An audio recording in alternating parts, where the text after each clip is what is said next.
नमस्कार, मैं हूं नीरज मेहरा और आप देख रहे हैं पीके टाइम्स।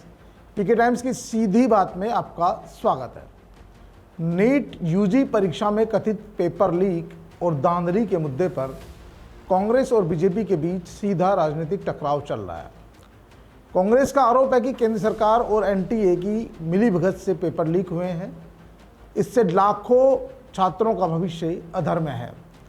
वहीं बीजेपी का दावा है कि मामले की निष्पक्ष जांच कराई जा रही है और जो भी दोषी पाए जाएंगे किसी को भी बख्शा नहीं जाएगा। गुरुवार को राहुल गांधी ने नीट स्टूडेंट से मुलाकात की तो दूसरी ओर केंद्रीय मंत्री राजनाथ सिंह ने हाई लेवल बैठक बुलाकर इसकी समीक्षा की। पेश है एक रिपोर्ट। नीट के मुद्दे को लेकर गुरुवार को रक्षा मंत्री राजनाथ सिंह के आवास पर एक हाई लेवल मीटिंग बुलाई गई।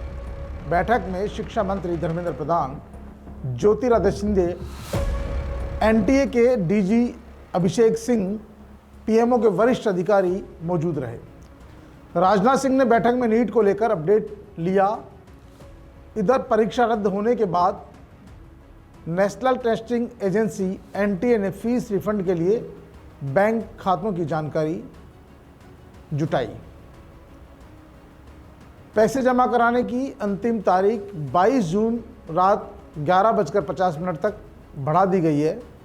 पिछली डेडलाइन 27 मई थी। आपको बता दें कि नीट परीक्षा 3 मई को भारत के 551 और विदेश के 14 शहरों में हुई थी, जिसमें 22 लाख से ज़्यादा स्टूडेंट शामिल हुए थे। पेपर लीक के बाद 12 मई को इसे कैंसिल कर दिया गया। अब नीट परीक्षा 21 जून 2026 को देश भर में आयोजित की जाएगी। राजनाथ सिंह ने जहां समीक्षा बैठक में इसकी पूरी जानकारी लेकर एनटीए को निष्पक्ष और सही तरीके से पेपर कराए जाने के निर्देश दिए हैं। उन्होंने साफ किया कि ये स्टूडेंट्स के भविष्य का मामला है, साथ में सरकार के साख का मामला भी है। इसमें किसी भी तरह की कोताही बर्दाश्त नहीं की जाएगी। जो भी इस मामले के आरोपी है उनके खिलाफ सख्ती बरती जाएगी, बख्शा नहीं जाएगा। और दूसरी ओर कांग्रेस के नेता राहुल गांधी ने बुधवार को नीट की तैयारी कर रहे छात्र प्रदीप मेघवाल के परिवार से मुलाकात की थी। प्रदीप ने परीक्षा के क्वेश्चन बैंक लीक होने के बाद आत्महत्या कर ली थी। राहुल ने केंद्र सरकार पर कुप्रबंधन का आरोप लगाया और कहा कि मोदी प्रधान की जोड़ी इस परिवार के लिए जवाबदेह है। इस दौरान उनके साथ एनएसयूआई के राष्ट्रीय अध्यक्ष विनोद जाखड़ भी मौजूद रहे। राहुल ने एक्स पर पोस्ट में लिखा, प्रदीप की मौत आत्महत्या नहीं, एक टूटी हुई भ्रष्ट व्यवस्था की देन है, जिन्होंने परीक्षा प्रणाली को माफिया के हवाले कर दिया और आज भी अपनी कुर्सी से चिपके हुए हैं। मोदी प्रधान की जोड़ी इस परिवार के सामने जवाबदेह है।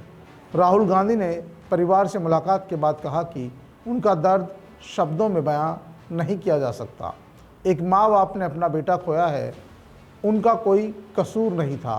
उन्होंने कहा कि देश के लाखों छात्र प्रतियोगी परीक्षाओं की तैयारी करते हैं, भविष्य के दबाव में जी रहे हैं, लेकिन जब पेपर लीक जैसी घटनाएं होती है तो सिर्फ एक परीक्षा नहीं टूटती, बल्कि एक छात्र का और उसके पूरे परिवार का सपना बिखर जाता है। कांग्रेस नेता ने कहा कि प्रदीप की मौत आत्महत्या नहीं, बल्कि एक टूटी हुई और भ्रष्ट व्यवस्था की देन है।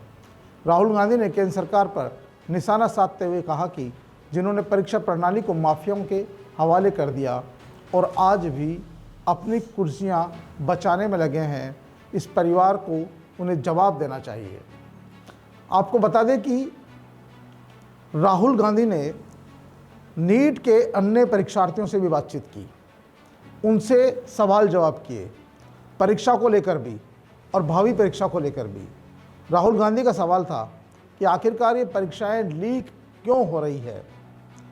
नीट के अलावा अन्य परीक्षाएं भी लगातार लीक हो रही है, जिसके चलते उन हजारों लाखों बच्चों का और उनके परिवारों का सपना टूट जाता है, जो परीक्षा की तैयारी करते हैं, हजारों रुपया फार्म भरने के लिए जमा करते हैं, लाखों रुपए की खर्चा करके पढ़ाई करते हैं, दूसरे शहरों में रहकर तैयारी करते हैं, पेपर देते हैं, और जब उन्हें उम्मीद होती है कि इस पेपर में सिलेक्शन होगा, तब वो पेपर लीक हो जाता है। ऐसे में लाखों बच्चों का सपना बिखर जाता है, टूट जाता है। बहुत सारे बच्चे उनमें से सुसाइड कर लेते हैं और सुसाइड करने के पीछे जिम्मेदार है सरकार का वो तंत्र जो कहीं न कहीं पेपर लीक माफियाओं को बचाने का काम करता है। इसीलिए राहुल गांधी लगातार नीट के मामले में हमलावर है, क्योंकि देश भर के 23 लाख बच्चों का सवाल है। हालांकि पेपर लीक के बाद परीक्षा रद्द कर दी गई है, नई तारीख भी आ गई है, लेकिन वो इस मुद्दे को हल्के में नहीं लेना चाहते। इससे पहले भी ऐसी बात नहीं है कि राजस्थान में कई परीक्षाओं के पेपर लीक हुए हैं। अभी हाल ही में जो एसआई की परीक्षा रद्द की गई है, उसमें तो लोग नौकरी कर रहे थे, थानेदार बने हुए थे, थानेदार बन के नौकरियाँ कर रहे थे और कोर्ट के एक आदेश से तमाम लोग सड़क पर आ गए। तो ये इस तरह से लगातार जब परीक्षाएं लीक होती है तो उससे कहीं न कहीं एक व्यक्ति का नहीं, पूरे परिवार का, यदि शादीशुदा है तो 2 परिवारों का, यदि अनमैरिड है तो 1 परिवार का, और पूरे परिवार का। जिस परिवार का कोई व्यक्ति जॉब करता है, नौकरी लगता है और बाद में पता लगता है कि वो परीक्षा रद्द हो गई, कैंसिल हो गई, फिर से देना पड़ेगा, क्या कोई व्यक्ति एक परीक्षा को जो उसने 1 महीने पहले दी या साल भर पहले दी, क्या 1 साल बाद वो उस परीक्षा को उसी तैयारी से दे सकता है? कोई भी व्यक्ति, कैसा भी व्यक्ति हो, यदि एक परीक्षा की तैयारी करता है तो उसके लिए बहुत मेहनत करता है, लेकिन जब वो परीक्षा रद्द होकर दोबारा आयोजित की जाती है तब तक उसकी उम्र बढ़ जाती है, सोचने समझने की शक्ति बढ़ जाती है और ऐसे में कई बार वो उस परीक्षा में सफल नहीं हो पाता। हो सकता आज जिसने इस परीक्षा में 650 अंक प्राप्त किए हों वो इसमें सिलेक्शन हो रहा हो, लेकिन अगली परीक्षा में हो सकता है 400 अंक पर अटक जाए, फिर उसका सिलेक्शन कैसा होगा? इसीलिए बहुत सारे बच्चे इसमें सुसाइड करते हैं और राहुल गांधी ने लगातार इस मामले में आक्रामक रुख अपनाया है। हालांकि आज जिस तरह से राजनाथ सिंह ने बैठक बुलाई और इस बैठक की समीक्षा की और तमाम एनटीए के अधिकारियों को सावचेत किया कि जो अब नीट की परीक्षा हो रही है उसमें किसी भी तरह की कोताही बरतना गलत होगा। दूसरी ओर बता दें, राउज एवेन्यू कोर्ट ने बुधवार को नीट यूजी पेपर लीक मामले में डॉक्टर मनोज सिरूरे और तेजस हर्षद कुमार शाह को 1 जून तक सीबीआई की पुलिस हिरासत में भेज दिया है। स्पेशल जज विद्या प्रकाश ने प्रहलाद कुलकर्णी और शिवराज रघुनाथ मोटे गांवकर को भी 10 जून तक न्यायिक हिरासत में भेज दिया है।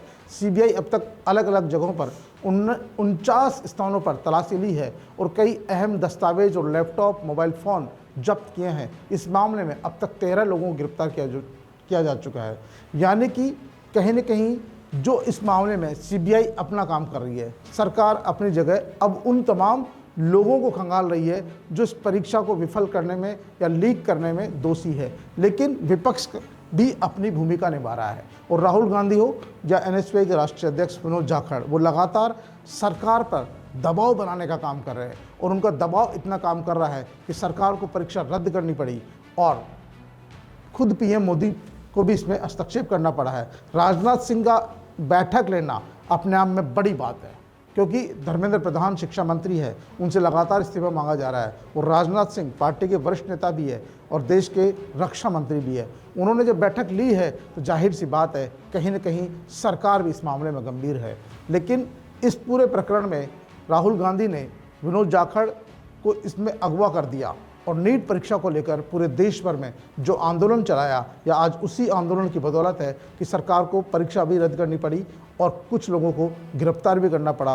हो सकता आने वाले समय में इसमें और भी बड़े लोग शामिल हो, वो भी पकड़े जाए। तो सीधी बात में फिलहाल इतना ही। ताज़ा तरीन खबरों के लिए देखते रहिए पीके टाइम्स।